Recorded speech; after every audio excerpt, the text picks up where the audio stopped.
The transport ship shuddered as it entered the thick, reddish atmosphere of Dread 5. Jack Miller gripped the edge of his seat, knuckles white as the vessel fought against violent air currents.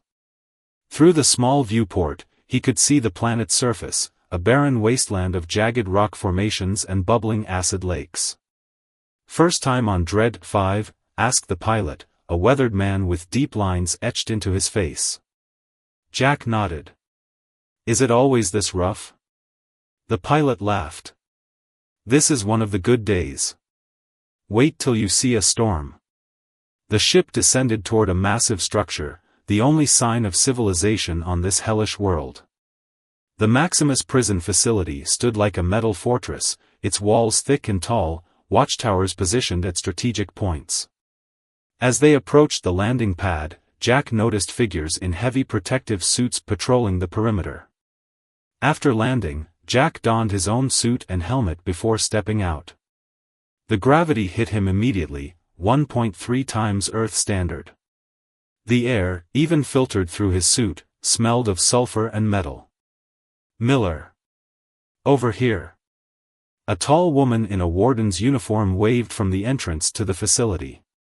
Her helmet visor was tinted, but Jack could make out stern features beneath it. "Warden Brooks," Jack saluted as he approached. "Welcome to hell, Miller," Brooks said flatly. "Follow me." Inside the facility, they passed through 3 separate decontamination chambers before reaching a pressurized area where they could remove their helmets. "Dread 5 has the most secure prison in the galaxy for a reason," Brooks explained as they walked through sterile corridors. "The planet itself is the first line of defense. Toxic atmosphere, unpredictable weather, predatory wildlife. Even if someone escaped the building, they wouldn't last a day outside." "Why humans?" Jack asked. "I was told only humans serve as guards here." Brooks stopped at a large viewing window. Below them, Jack could see a yard where alien prisoners of various species exercised under the watchful eyes of human guards. "Simple. We tried robots, the atmosphere corroded them. We tried other species, they couldn't handle the conditions. Humans, though?" She smiled grimly. "We're adaptable. Resilient. We can survive here with minimal support systems." Alarms suddenly blared through the facility. Red lights flashed along the corridors. "Perfect timing," Brooks said, surprisingly calm. "Your first escape attempt." They rushed to a security center filled with monitors. One screen showed a large, insect-like prisoner breaking through a door, heading toward the outer perimeter. "Watch," Brooks instructed. Jack observed as the prisoner reached an outer door, forced it open, and stepped outside without protection. For a moment, the alien seemed triumphant, until the atmosphere hit. It collapsed, body convulsing as the toxic air and natural radiation did their work. Within seconds, it was over. "See?" Brooks said. "The prison is inescapable. The planet kills anyone who tries." Jack stared at the screen, unsettled. "And we're expected to live here?" "That," Brooks said, "is why we only hire humans. Welcome to your new home, Miller." Jack woke to the sound of alarms, not emergency alerts but his third wake-up call. His body ached as he pulled himself from bed.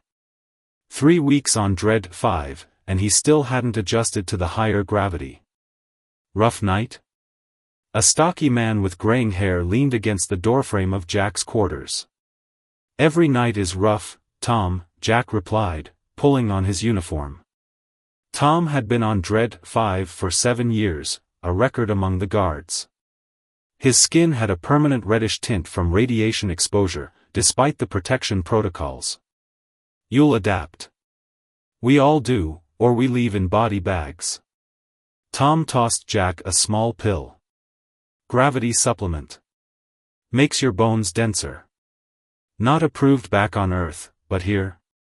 Necessary." In the mess hall, Jack joined the other human guards he'd come to know. Mary, the facility's tech expert, was arguing with Rob, the medical officer, about modifications to their environmental suits. The sensors need upgrading, Mary insisted, her fingers dancing over a tablet. The last storm fried half our equipment. People before machines, Rob countered. I've got 3 guards in medical with radiation burns. Jack sat down with his synthetic breakfast. Any word on when the supply ship arrives? Delayed again, Mary said. Another week at least. The company doesn't like wasting resources on us unless absolutely necessary. After breakfast, Jack reported to Block D, home to the most dangerous prisoners. As he approached his post, he felt a familiar prickling sensation on the back of his neck. Block D housed 23 alien criminals of 17 different species, all considered too dangerous to be anywhere else in the galaxy. Guard Miller. The voice came from Cell 12. Inside, a tall, thin alien with pale blue skin and 4 arms stood watching him. This was Krill, convicted of destroying an entire colony moon. Another day in paradise, yes? Jack ignored the prisoner's attempt at conversation, but Krill continued. I've been watching you humans. Fascinating species. Did you know you're the only carbon-based lifeforms that can process Dread 5's background radiation without immediate cellular degradation? This caught Jack's attention. What do you mean? Krill's mouth, a horizontal slit, curved upward. Your species adapted to survive on a planet bathed in solar radiation. Most species evolved on worlds with thicker atmospheres, stronger magnetic fields. Is that why they chose humans for this job? Part of it, Krill replied cryptically. But there's more. Much more. Before Jack could question further, his comm unit buzzed. It was Brooks. Miller, report to the West Quadrant. The atmospheric processors are acting up, and we need all hands. Outside, the sky had turned a violent purple, sign of an approaching storm. Jack joined a group of guards struggling to secure external equipment. The wind whipped toxic dust that burned even through their protective gear. This happens about once a month. Tom shouted over the howling wind. Proves who belongs here and who doesn't. As they worked, Jack noticed something strange. Where the dust touched his suit, it seemed to slide off more easily than it did for others. When a section of his helmet briefly cracked, exposing him to the atmosphere, he coughed but suffered no immediate effects. The same exposure had killed the escaping prisoner instantly. Later, in the medical bay, Rob examined him with obvious confusion. You should be dead, Rob said bluntly. Or at least severely burned. But your tissue samples show adaptation. Almost like your cells are learning to process Dread 5's atmosphere. Jack thought about Krill's words. There was more to humans being here than resilience alone. And he intended to find out what it was. They tried robots first, Mary explained, pulling up old files on her terminal. Jack had sought her out after his medical examination, curious about the prison's history. The screen showed mechanical guards, their metal frames corroded and systems fried. Lasted 3 weeks. The atmosphere ate through their circuits despite shielding. She swiped to another image, alien guards in protective suits similar to their own. Then they brought in Archons. Supposedly the toughest warriors in the galaxy. The picture showed an infirmary filled with bodies, skin blistered and eyes clouded. Dead within a month from radiation poisoning. What about protective measures? Better suits? Jack asked. They tried everything. The Archons were replaced by Voltas, then Meridians. All failed. Mary lowered her voice. Then someone suggested humans. We were considered primitive, but expendable. Jack frowned. Expendable? Earth was still recovering from the resource wars. Lots of veterans, like you, looking for work. The company offered triple pay for hazardous assignment duty. Mary's expression darkened. They expected heavy casualties. But we survived, Jack said. More than survived. The first human team thrived. After a year, they showed no significant health issues. The company was stunned. Jack thought about his close call during the storm. It's like we're made for this place. Later, Jack returned to Block D. Krill watched him approach. You survived the storm, the alien observed. Not surprising. Your kind has always been interesting. What do you know about humans here? Jack demanded. Krill's 4 hands made a complex gesture. The company didn't choose humans out of desperation. They chose you after analyzing thousands of species. Why would they? A sudden commotion from the far end of the block interrupted them. Jack rushed to find 2 prisoners fighting, one pinning the other to the ground. Before Jack could intervene, Tom appeared, activating a barrier that separated them. Thanks, Jack said as the situation stabilized. Tom's eyes narrowed. Stay away from Cell 12. Krill isn't just any prisoner. What do you mean? He knows things. Things the company doesn't want discussed. Tom glanced around. Brooks has been acting strange lately. Bringing in new equipment to the restricted section. What restricted section? Tom pointed downward. Sublevel 6. Officially it doesn't exist. That night, unable to sleep, Jack accessed the facility schematics on his pad. The official plans showed 5 levels, but there was an odd power distribution pattern suggesting something below. When his door suddenly slid open, Jack quickly shut off his pad. Warden Brooks stood in the doorway. Miller. My office. Now. As Jack followed her through the dimly lit corridors, he noticed her leading him away from the administrative section, toward a secure elevator he'd never seen used. There's something you need to see, Brooks said, pressing her palm to a hidden scanner. The elevator doors opened, revealing a descent into the uncharted depths of the prison. The elevator descended deeper than Jack thought possible. The display showed SL6 when they finally stopped.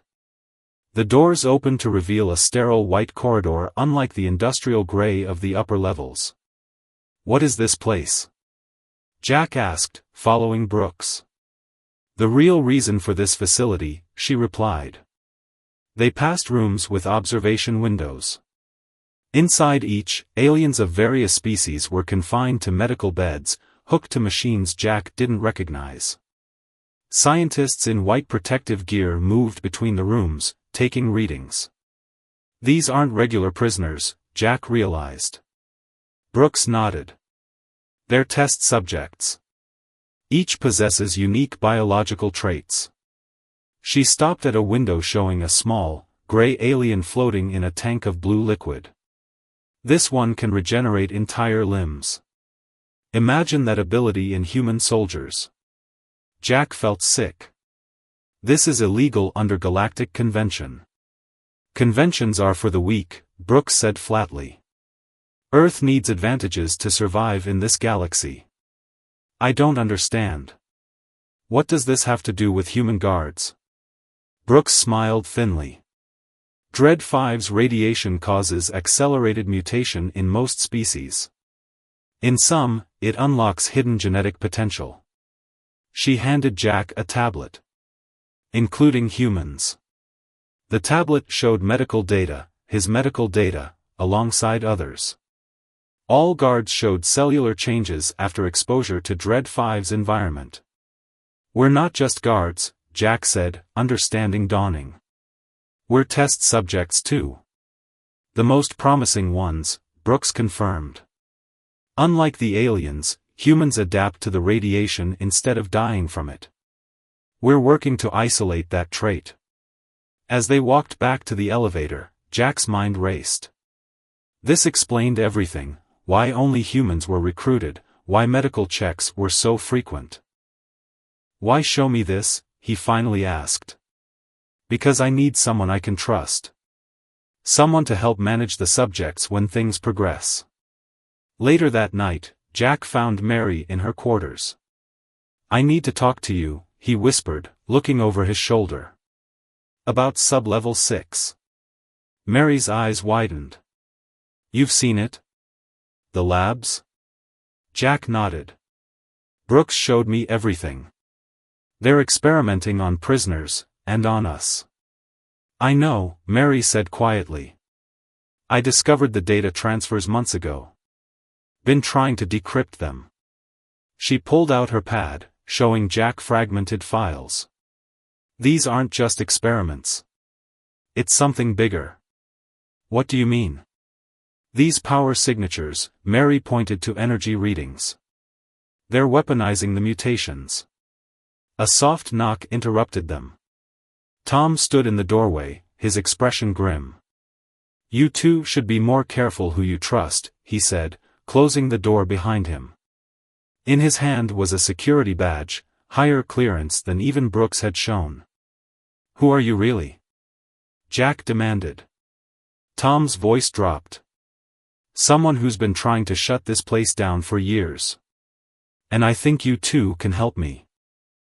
Jack stared out the window of his sparse quarters, watching the angry red clouds of Tartarus churn on the horizon. The scene was a reflection of his own inner turmoil as his mind wrestled with the troubling revelations uncovered in the wake of the riot.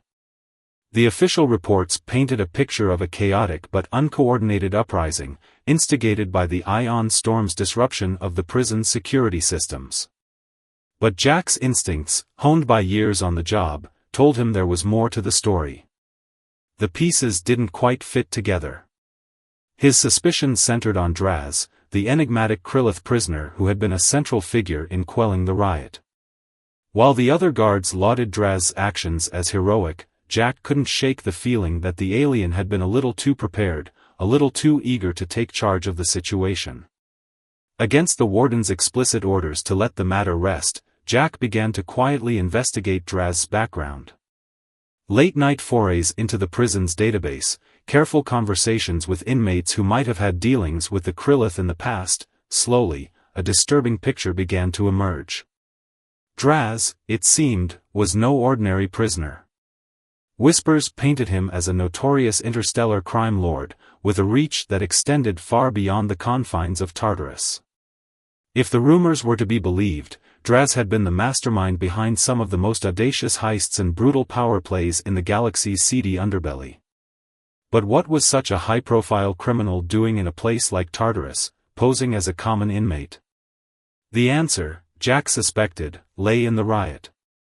It had been too conveniently timed, too well orchestrated to be a mere coincidence. Jack theorized that Draz had orchestrated the entire event as a cover for an escape attempt. The ion storm provided the perfect pretext, and the chaos of the uprising would have masked his getaway. It was a daring plan, audacious in its scope and execution. But something had gone wrong. Despite the riot's intensity, the prison's defenses had held, and Draz had been forced to improvise. By taking a prominent role in suppressing the violence, he had managed to avoid suspicion and buy himself time. Time for what? That was the question that gnawed at Jack. He knew Draz wasn't the type to just bide his time and hope for another chance. No, he would be planning, plotting, looking for any opportunity to make a second attempt. And that, Jack realized with a sinking feeling, meant Draz almost certainly had help. The kind of coordination and resources necessary to stage a breakout from Tartarus was beyond what any single inmate, even one as resourceful as Draz, could muster alone. He had to have collaborators, both inside and outside the prison. But who? As Jack pondered the question, a cold certainty settled over him. Whoever Draz's conspirators were, they had to be among the non-human staff. His fellow human guards, Jack knew, were too tight-knit, too loyal to be bought off or coerced. The realization set a new urgency thrumming through Jack's veins. He had to act, and act quickly, before Draz could make his move.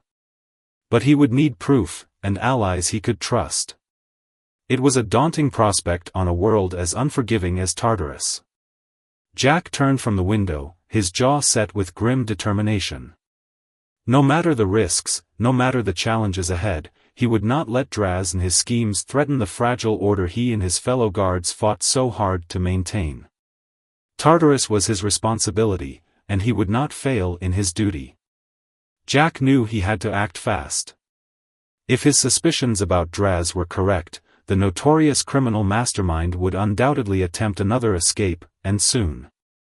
The arrival of the next supply ship, due in just a few days, presented the perfect opportunity.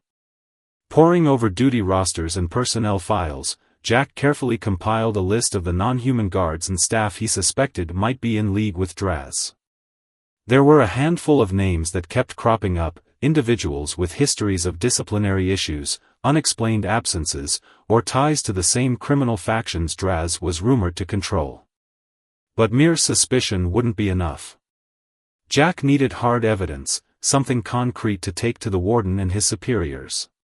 He began to discreetly tail his suspects, monitoring their communications and movements for any sign of illicit activity.